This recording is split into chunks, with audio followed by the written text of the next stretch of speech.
প্রিয় বন্ধুরা, আপনি কি কখনো ভেবে দেখেছেন মৃত্যুর পরেও কি কেউ আল্লাহর নাম নিতে পারে? আজ আমি বলতে চলেছি এমন এক সত্য ঘটনা, যেখানে মাটির নিচে কবরের ভিতর থেকে আজানের ধ্বনি শোনা গিয়েছিল বারবার। এটা কি কুসংস্কার নাকি আল্লাহর নিদর্শন? আসুন জেনে নেওয়া যাক।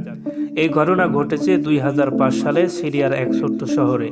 সেই সময় রাস্তা সংস্কারের কাজ চলছিল। একদল শ্রমিক সকালে মাটি খনন করছিল। হঠাৎ করে শুনতে পেল একটি শব্দ। মাটির নিচ থেকে আসছে, যেন কেউ আল্লাহু আকবার বলতেছে।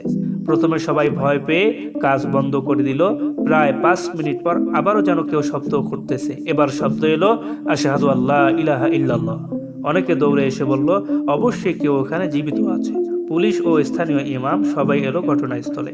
খনন শুরু হয়ে গেল। ধীরে ধীরে মাটি সরতে সরতে দেখা গেল এক পুরনো কবরস্থান। একটি কবর থেকে মাটি তুলে সবাই অবাক হয়ে তাকিয়ে রইল। সেখান থেকেই শব্দ আসছে আজানের মতো। এরপর ইমাম সাহেব ও ঘটনাস্থলের সবাই ওই মৃত্যু ব্যক্তির জন্য দোয়া করলেন। ঘণ্টাখানেক পরে সেই আওয়াজ বন্ধ হয়ে গেল। সবাই এই ঘটনায় কেঁদে ফেলল। কবরের ফলকে লেখা ছিল, আব্দুল করিম মুয়াজ্জিন। পরের দিন পুরো গ্রাম ছড়িয়ে পড়ে যে মুয়াজ্জিন কবরেও আজান দিচ্ছে। গবেষক এলো, পরীক্ষা করলো, তারা কিছুই পেল না। সবাই বলল, এটা আল্লাহর কুদরতের নিদর্শন।